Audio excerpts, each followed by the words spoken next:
What you're about to listen to is a Bry-Fy production. Hey everyone, welcome back to the Bry-Fy podcast. I'm your host, Bry-Fy the Comics Guy, and if you haven't noticed, things are going to be a little bit different this year. It's 2017, first podcast of the year. Decided, hey, why not change things up a little bit?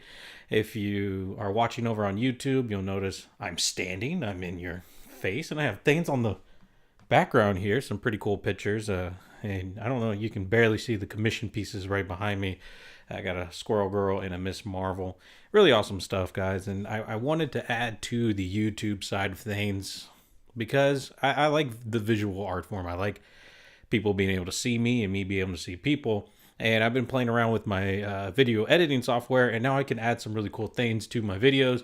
So say like right in this area, I can now do video and video, so we can either have like pictures of comics, gaming videos, whatever the hell else, or you just put me in there. Anyway, it's a little thing that I can add to the video now that I'm really excited about. Hopefully you guys are too. Let me know what you guys think about the YouTube and all that other stuff that I've been doing. Anyway, if you're new to the Bry-Fy podcast, I just explained all that to you. But if you're here for what I normally do, that's comic book reviews, nifty nerd news, and then we throw things, just for a loop with other different segments that I've worked on throughout the years. This episode, we're going to bring back a hero or villain of the week. It's going to be a hero this week, just spoiler alert, and I can't wait to tell you more about that later.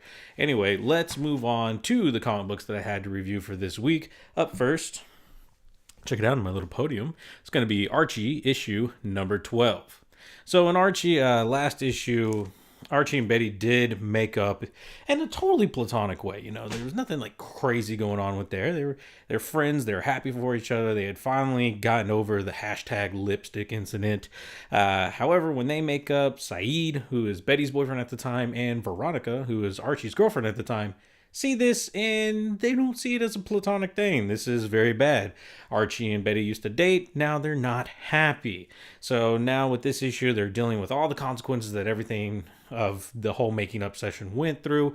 Also, Hiram Lodge and Veronica's whole family. He lost the election for mayor. Now he's pissed. So what does he want to do? He wants to get out of Riverdale. He wants to go home. Or not, he didn't even want to go home. He just wants out of the country and everything. And he's taking Veronica with her. That's not good, man. And so you have all this. Of course, Veronica and Archie are not in good terms. The only one who can save Archie and Veronica's relationship is Betty. And is she going to be able to do it in time? Is she going to be able to get to Veronica and talk to her in time? And even if she does get to Veronica and talk to time, what does that leave her in her relationship? Her relationship with Saeed's on thin ice. Oh my God, what, like, is she going to choose Archie's friendship and helping him, or, her own things, her own relationship? That's what's exciting about this issue, and that's what you're going to find out. What I've really enjoyed about the Archie series so far is the story's fun. It's like that high school, love relationship kind of thing. I like it. I enjoy it. It's a lot of fun. Artwork's been really good. In this issue, it is no different. You can check it out. Like I said, pop-up video. Some cool stuff that I'm working on right there. Next issue that we have to talk about in my little desk is December issue numbers 15. I almost messed up right there. It's pretty cool stuff. Here recently, Descender's been going like back and looking at their different characters and everything like that, which has been a lot of fun. This time we're focusing on Effie and Andy, who had met, Effie's now known as Queen Between. She's half cyborg, half human, and we're going to figure out how they met, where they first met, how they fell in love with each other, because that's a thing, and holy crap, that was pretty insane, pretty crazy, and we just really don't know. And so this is what this issue kind of really delves into and lets us know about. Andy, after losing his mother and everyone from his colony to like the robots that uprised and attacked and did everything, he wants vengeance. He meets Effie. They're both orphans. She's upset too. However, her idea of vengeance is a little bit differently, and that's kind of where you start to see like the seeds of them coming together and the seeds of them growing apart at the same time. Of course, you skip to a few years later. Andy's with like the scrapper squads. He's going after robots, trying to take them all out. Effie's not really 100% into it anymore. She wants a different way to do things. She thinks there's got to be a better, more peaceful way. So eventually those differences cause them to split up. She goes on her way. He goes on his own way. Her way ends up being pretty damn painful, not only for just her cause, but to her physically. And it causes her to get thrown into a melting pit. However, she is saved, but to save her, they had to use robotic parts to, keep her alive. And so that's how all that goes through. It's pretty insane. It's pretty crazy, but it's interesting to see, that they were in love. They did have a relationship, but they fell apart. So seeing them on two different sides of this war, if you will, but now having to come together for one common thing, and that is to find Tim 21.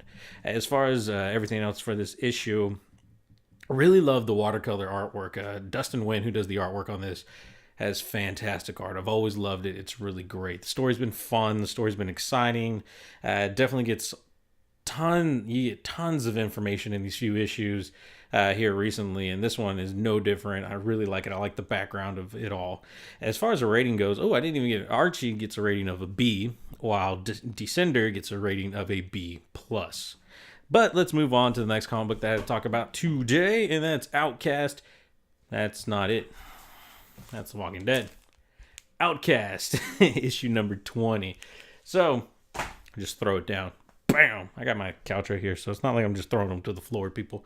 So, in issue number 20, Kyle has been taken prisoner by the evil Cindy, who's part demon or the devil himself. I don't really know at this point. I'm not really quite sure. I'm scared to say. I just call him the devil himself anyway.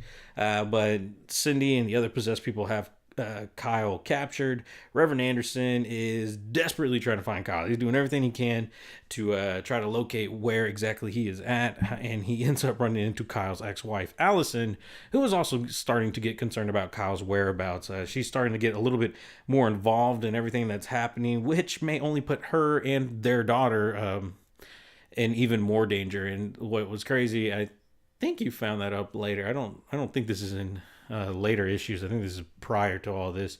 You find out that Kyle's daughter is also an outcast, and so she can definitely be in very much trouble if the other demon people go after Kyle's daughter. Excuse me. So Anderson's starting to unknowingly stick his nose into bad people's business, that people that he had no idea that are under the possession are demons themselves, and he's starting to get more involved with these people. Not necessarily just hey, I know what you're up to, but he's just hey, I'm looking for Kyle, this and that, and they're just kind of oh, really? And trying to throw Reverend off the scent. Eventually, though, he does end up following one of them after suspecting something's up with him and finds out Kyle's location. But is that going to end up, is his rescue mission going to be a success, or is it going to end up getting him captured as well? Yeah, you'll have to wait till next issue to find out. What I love about Outcast, though, super spooky, super creepy. Love the story behind it all. Love just every aspect of it. It is a very slow burn comic to read, but man, does it leave you kind of nervous, reading it and everything that's happening. You're oh crap, what's gonna happen? I love it so much. The artwork only helps with this story. It makes everything dark and gritty and creepy, all in its own right, and I love it so much. As far as the rating goes for this issue, I give it an A. But the last comic book we're going to talk about this week is now The Walking Dead, issue number 159, part 3 of the Whisperer War. And so war is raging on between Rick's groups, the communities. So you have Alexandria, the Hilltop, the Kingdom. Savers are there, but they're not really helping. And, so people have sent some of their troops to Alexandria so they can meet on the Whisperers and their horde of zombies and take them head on. But in this issue, we definitely get a huge fight that everyone's kind of been hoping for reading this, and that's Negan versus Beta. Beta is the second in command of the Whisperers. Well, now he's the one in command after Negan killed Alpha. Spoiler alert. And so now Negan and Beta are fighting. It's Lucille versus Frowny McTwo-Knives, and it's really awesome. It's really cool. They're both very powerful dudes, and of course Negan's being Negan. He's doing his little Neganisms and saying every version of the F word that you could ever think of. Yeah, I'm trying to tone down on the cussing, guys. Trying to improve the podcast, make it more family friendly. Of course, it's not very speak friendly. Apparently, I have huge trouble speaking, which is great, for podcast and the radio art form here. Anyway, Carl finds out during this issue that there is way worse pain than just getting shot in his stomach or in his face or any other kind of horrible things that have happened to him. There is a greater pain than that, and that is the pain of a broken heart. Me. Um, Dwight comes up with a very new plan. I mean, it's not new, but it's new to them definitely. And it's basically, if you can't beat them, why not join them? And I'm not saying join the Whisperers, but he's taking some of their ideas by using, zombie skins to infiltrate into the Whisperer group and take them out one by one that way and try to lead the horde somewhere else, the big zombie herd somewhere else. So a lot of interesting stuff in here. What's been great about The Walking Dead for the Whisperer Award, they switched to a 16 panel a page layout, just kind of like the Dark Knight Returns and stuff like that. It allows them to put tons of information on the page, tons of panels. You're following a lot of stories, sometimes up to 8 different stories at the same time, but it doesn't feel too cluttered. The way everything works out, it works really well. It's really great. Excuse me. The artist, can't remember his name. Charlie Adlard. There we go. See, I am a good comic book reviewer. Charlie Adlard puts tons of great tiny details into this, readable details. So it's not like, what the hell is that in the little panel? No, I mean, you're getting tons of information here. You're seeing tons of action, and it makes even the bigger panel spreads that he does. Like he does have a good 2-page spread in this issue, but like when he does like maybe the 4-panel, the 6-panel, or 8-panel spreads, they have a huge impact because you're reading the little 16 by 16 or 4 by 4 panels, and you're just getting those big panels, man. It just makes a huge impact. It really opens your eyes to things. So I love what they're doing with the comic book. I love the panel layout. I love the artwork, and the story is really great. There's tons of action in here and tons of just suspense with like, oh my God, what are they going to do? What's going to happen?